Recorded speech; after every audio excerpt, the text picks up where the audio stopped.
Hi, good evening. This is Raja Trader. In this video, I will show you how we will need to activate our bot on daily basis whenever we start. First of all, we need to right click here, strategy. You will see here trade with Raja version, bot version 2. Click here and click on add, configure, add. After that, there is no need to change anything. Okay, start with one contract, 2070 profit, 78 is stop loss. It's with runner 1, 78 stop loss, and there are the 5 maximum contract you can add it.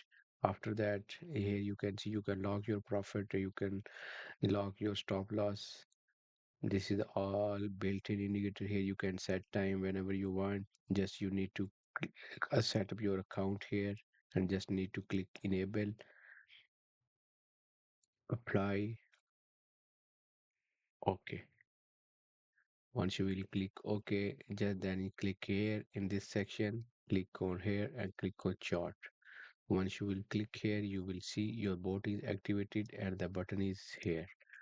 In this way, you can you can turn on your bot. How to turn on your bot? Whatever you select your account, this under strategy, here in this section, this setup section, okay, you need to select here also that account here. Thank you.